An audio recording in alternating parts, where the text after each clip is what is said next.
So the first episode of the Suicide Squad Insider has gone live. I'm going to watch it. We're going to react to it. I'm going to discuss it.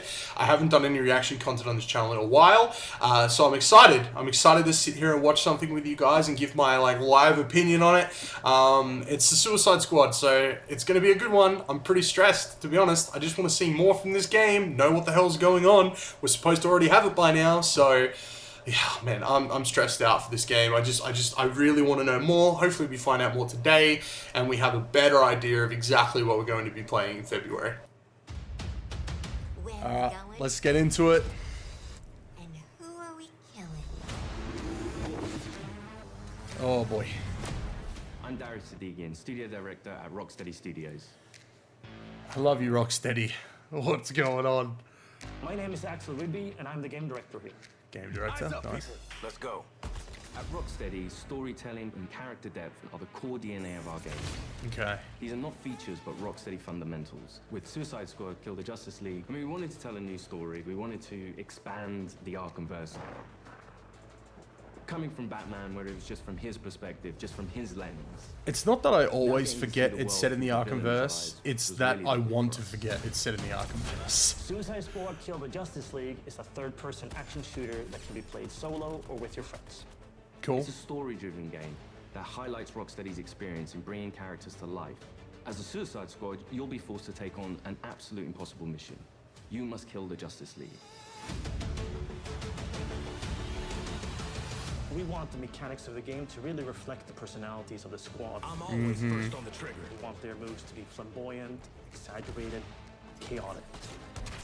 Let's make like cheap chewing gum and not stick around. Now, our 4 members of Task Force X find themselves inside Metropolis. At twice the size of Gotham City in Arkham Knight. Twice the It's size. big, it's loud, it's a battlefield. It's a place built for verticality, mobility, the unique fusion of enhanced traversal, gunplay, and melee weapons, creating a supervillain empowerment that we think is a totally original gameplay experience. Okay. There was just an opportunity there to expand into co-op and have this dynamic world where friends can come together to share I mean, an was there an experience. opportunity Or players though? can do solo, switching character members Didn't they want to between make a missions Superman while savoring game each before they and did every this? story I feel like this was sort of like thrust The upon swell them. of pride for what we have accomplished together. We want to welcome you all to the first episode of our new series, Suicide Squad Insider, where we will Okay. provide a deeper look into Suicide Squad Kill the Justice League. Over the next few months, we'll be unpacking the game, answering your questions, and sharing a few surprises as we move closer to our launch on February 2nd. We'll also cover how Rocksteady will continue to support the game and its players post-launch with a huge amount of free content. On this episode, you're going to hear from different members of the Rocksteady team as we explore more of the game story, the world of Metropolis, and the core gameplay experience. The Suicide Squad. A fitting moniker. Let's jump into it. Yeah, okay. Let's do that. Let's jump into it. Explain to me what the hell's going on. Normally, when you make a game in a superhero universe, the protagonist is the best person for the job. The squad are definitely not the best people for this job. They're the only people available. Hey, Suicide Squad! Fuck you! So it gives the narrative I like that. and the gameplay a kind of frantic, slightly panicked feeling where they are trying to figure this out as they go. The Arkham games weren't gritty because Rocksteady makes gritty, dark games. They were that way because that's what suits a Batman story. Okay. Every game we approach that with a similar mindset of just like, how do we enhance that experience? How do we excite players in new ways? Well, I would argue a Suicide Squad game with the games as a service model doesn't exactly excite players in the year 2023. The high, powerful traversal elements was coming out of our comfort zone somewhat, but we wanted to see what we could do to put an Arkham spin. The problem is, right, is the gameplay looks fun. That's the issue. The gameplay actually does look fun. It looks like something that I could have fun with my one of them is crafted to perfection. We're not just trying to do what we did friends. before. We're making something which fits the source material that we think will make for an interesting story, but will feel different. To introduce you to our story, let's jump into an early part of the game. Yes, okay, cool. Let's get some story stuff Amanda going. Waller, the director of the government agency Argus, sends the team behind enemy lines into Metropolis. Harley Quinn, should you not be more cautious? She ain't wired that way. Oh, Deadshot. Hidden in an underground train station, the team finds a secret elevator. Until we figure out where the hell we are, let's play along. Oh, I love the socks and slip-ons on Captain Boomerang. That's pretty. That's cool. Superhero museum. Hate superheroes. And museums. I've seen it on TV. It's the Hall of Justice. So let's rob the place. Idiot.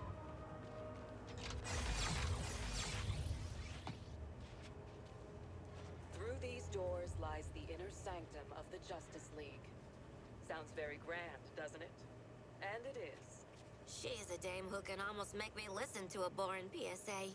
Don't touch anything that's gonna set off an alarm. I ain't fighting any supers for you. I have read much about the Justice League, and still, they are larger than I expected. I am Those super keen to holograms aren't explore actual size, Sharkman.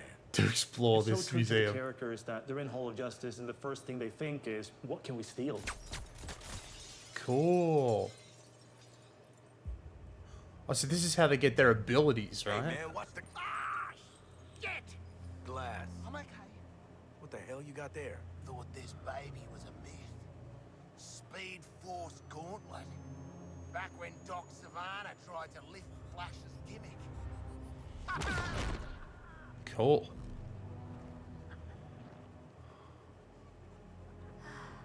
Miss you, Red.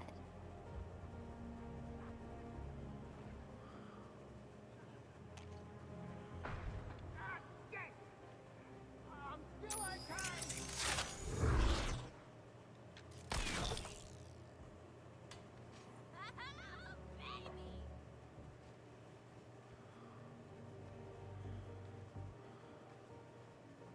Riddler's hat. You found the Riddler's hat of invisibility!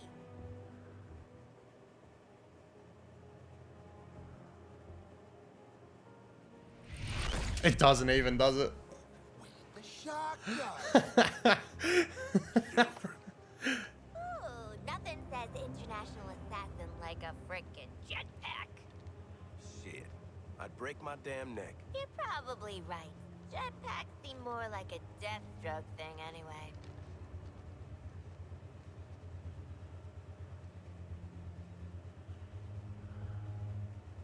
Mine.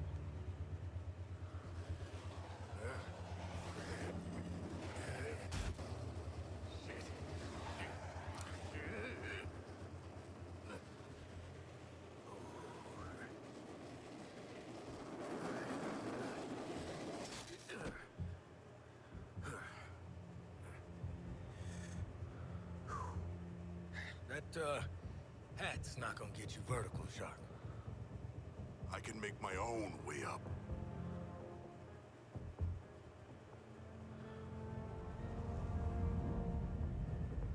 Okay, so Shark doesn't get anything because he's already a powerhouse. That makes sense. That makes sense, I guess. Well, tickle me stupid. Sharks can fly. Alright. New toys, loaded guns. Alright, cool. Let's get up on that roof. Get our freedom back. It's a little, it feels like, it looks a little rough, right? Like, So here we're taking these iconic characters who don't typically traverse the way they do in our yeah, like I But that's the don't beauty want of to our sound storytelling. rude, but We it managed to feels take these very, unique characters and make Gotham them Knights, central right? personalities. Our power is undeniable. And I would have expected like something that, I don't know, man. It's rough, it's rough. Like, We I loved working with Gotham and making that a world for players to experience. I look forward and to we wanted playing do this. that with a new location. to just find out, you know, like, Good to get out of that place.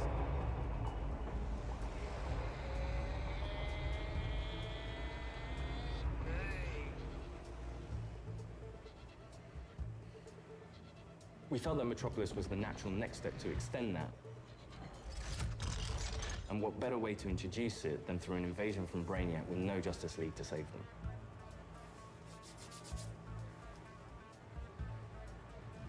Just checking. We're all seeing that thing, right? The entire game is about fighting behind enemy lines. Oi, Wally. What the hell have you sent us into? It's a bloody war zone out here. There's There's a giant skull in the sky. Congratulations, Task Force X. You're the first assets to make it into Metropolis alive. We're sending a signal transponder to your location. So you're essentially in Brainiac's backyard. Your orders are to activate that transponder.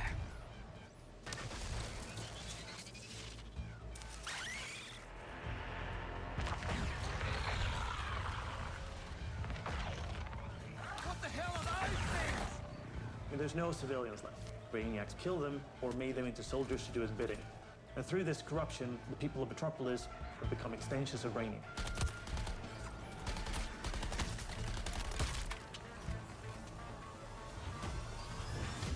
Hey guys! Oh, Green Lantern. I shouldn't ate that extra tapioca put in my lunch!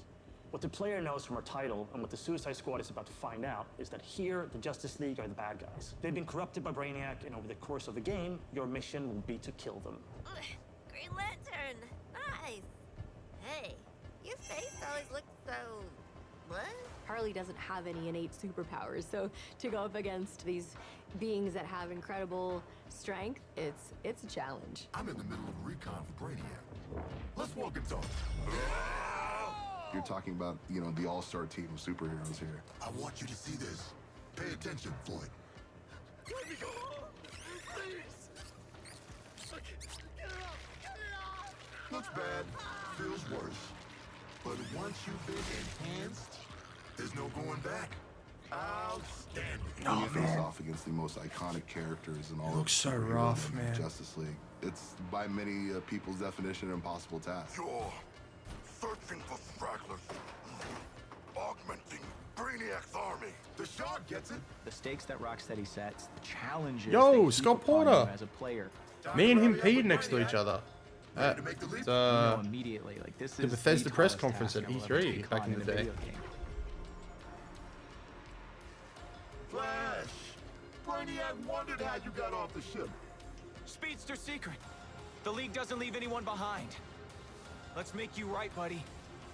You know, that's just what I Yo, was so thinking. Flash isn't You're gonna be bad at the fighting beginning. Justice League. Hey, Metropolis. There's nothing more high He gets corrupted stakes later. than the boss battles we have in this game. These are gods like Green Lantern, Batman, Superman, The Flash. So, what's the plan? At that point, the game really opens up. We start to see players look at their weaponry and really ask the question of like, how am I This gonna kill the feels Justice League? like Gotham Knights cross Destiny, if that makes sense. Like, it's got like the guns, the different loadouts, you know, like it looks like it's gonna have those sort of like missions that Destiny has, you know, like defend this area, activate this beacon sort of thing. But it's got like 10 seconds against the League. the world of Gotham Knights, you know what I mean? See, Gotham Knights wasn't 4-player. This is, but Gotham Knights, if it was 4-player, it would look just like this. Oh, I'm gonna recruit the shit out of him. Since Batman Arkham Knight, the Penguin is no longer confined to Gotham City. He's made a name for himself in Metropolis as the authority on anti-meta human weapons. Now, Waller wants the squad to recruit him for Argus. Oh, it's a big I see world. You've already stolen traversal equipment. You'll need it to stay off the streets. Setting a new recon point. Go. At the heart of each character's playstyle is their traversal. Traversal gives the player total freedom. Every character has their own way of getting around that determines how the player moves through this world. Don't like to boast, but how great was I? Controlling a superhero character is fun. It's a power fantasy for all players. We wanted movement through the city to be fun. Just existing and moving around in Metropolis is a good time. Metropolis is quite a normal city. Well, as normal as a city can be in the DC universe. We spend a lot of time trying to get that art direction correct, trying to get the feel for it correct. You get to see all the kind of DC lore that builds this space. Let me do the talking with Penguin, okay? Not just a building, it's a daily planet. You know, there's a lot we can inject into the city that makes it more than just a city. Penguin is not truly a penguin. Yeah, mate. And I'm not a boomerang. It is known for its size, its scale. Anything from the DC lore, you look at Metropolis as the city of tomorrow. When did Penguin get out anyway? He was barely in. Money talk, creeps walk, you know? I hear that. It's just a great way for players to experience Metropolis in a new way. In a new way? We've never experienced Metropolis before. This definitely was a Superman game, right? Like, they've got a massive Metropolis, probably something that they were halfway through building when they were like, hey, we'd like you to do a Games as a Service Suicide Squad game. No. Ain't this a right rogues gallery? Who's the big bleeder? Think his cousin used to work for me. Ooh, which one? Busted him out of a circus. We're getting the hell out of the city before Argus finds us. You in? But we are working for Argus. You Oh, God. Real slick, Shark. good talk. Nice catching up. Give my regards to the locals. I feel like Shark's response to that was also a little bit slow. Like, it was out in the air a bit at the too very long. core of our game. You will need to be on the move and master each character's movements if you want to succeed. Did we not just have like a 4-minute conversation about Harley's traversal? grapple is made to let her take advantage of the environment to quickly get out of troublesome situations. Or she can use it to quickly close the distance to introduce them to her baseball bat. Swinging from the background lets her circumvent the troopers' shields and flank them. It can also let her catapult herself into the air to shoot the corrupted from above. Now that you've seen some of Harley's combat in this scene, let's explore the rest of the squad's unique playstyles in other encounters. Captain Boomerang uses a mix between sniper rifles, SMGs, and shotguns. What's cracking? Each character has an iconic melee attack that can be used to create what we call juggle kills, and also break enemies' shields. Juggling an enemy with a melee attack means they take guaranteed critical hits from all guns for a short period after. Is he locked to sniper rifles, SMGs, and shotguns? Or does he have the ability to use assault rifles and maybe heavy weapons? Because I know Shark has like a massive Gatling gun, but are they like locked to weapon types, or...? King Shark is literally death from above, which he gladly shows with his Atlantean drop attack. He's the character that can take the most punishment. Heavy weapons, assault rifles and shotguns, and his trusted cleavers, sickles, and combat knives for some brawling action. For the bigger enemies, each character gets a super powerful single target attack. The Suicide Strike. This one-shots any enemy hit, but it takes longer to recharge, so it's important to use it tactically. That's cool. Finally, Deadshot. See, you're low caliber, and I'm high caliber. His traversal is made to let him create his own vantage points. This works great with his weapon loadout of sniper rifles, assault rifles, and pistols. For more up-close action, Deadshot relies on his iconic wrist cannons. One thing we really wanted to bring into this game was a reimagined version of the Arkham counter system, and mix that with our traversal and shooter gameplay. Introducing Counter Shot. Each enemy has a different reaction to the counter shot.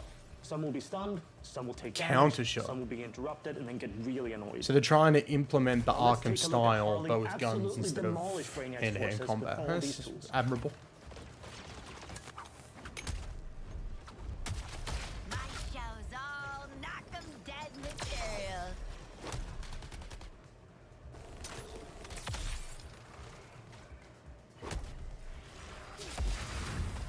Oswald Cobblepot, my man.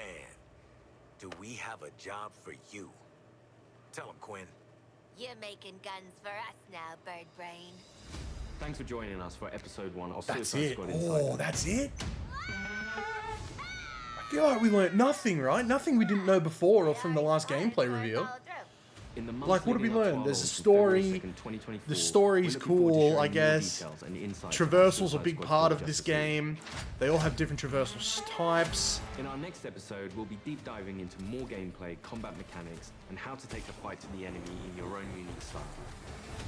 I want to show you what happens next. Let's call it a sneak preview. We really want players to feel like they explored all these characters that we bring to life in this Lex DC Luthor, universe. okay. I'm going to enjoy this. You're starting with characters who aren't very powerful, and through the story, you're learning how to use their skills and become powerful. We really wanted to deep dive into the RPG system. You have your enhanced traversal, you have gunplay, you have weapons, there are upgrades and unique talents. And all of that stuff fusing together to create this kind of unique experience. Together, we are unstoppable. Join me. Are you kidding? Too soon.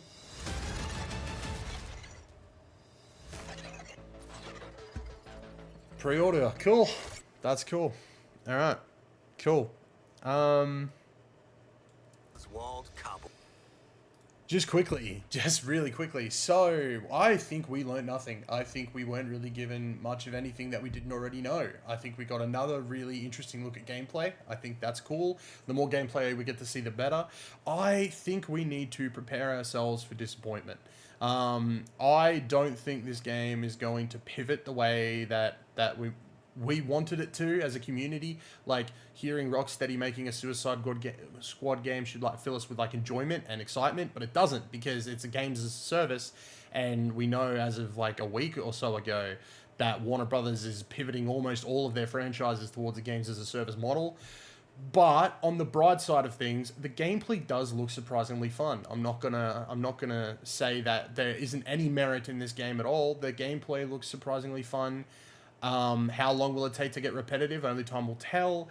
The story itself could prove to be interesting. I really feel like for an episode of an insider thing going over the story, we really know about as much as we did before. There was no real additional information on the story given, apart from the opening. I would say we get a good idea of what's going to be happening in the opening of the game. But yeah, all in all, if you're somebody who's an Arkham fan who's expecting this to sort of pivot more towards an Arkham game, I would not get my hopes up. If you're a Gotham Knights fan, I would probably get excited. I think this game could possibly be it could be the games as a service Warner Brothers wants, you know what I mean? A Gotham Knights-esque cross Destiny style game that may draw in the fans it needs to in order to keep it going for a long time, or it'll pull an Avengers and be delisted after a couple of years. We'll just have to wait and see. But yeah, all in all, I think we just have to wait and see. I'll probably watch the second episode. I really do want to know more about this game. But yeah, feel free to let me know what you guys think down in the comments below. I, for one, am cautiously optimistic on a games as a service side of things for this game. Hopefully it's not, too crazy. But as an Arkham fan, I need some things answered. What's going on with Batman? The Batman game ended that way. Like, what's going on? But I guess we'll just have to wait and see. Find out more next time. Thank you so much for watching, guys. I really do appreciate it. Again, make sure to let me know what you... Make sure to let me know what you guys think down in the comments below. And for more news, reviews, and previews, please like and subscribe here to One Up Games. And I'll catch you guys next time. Bye, everybody.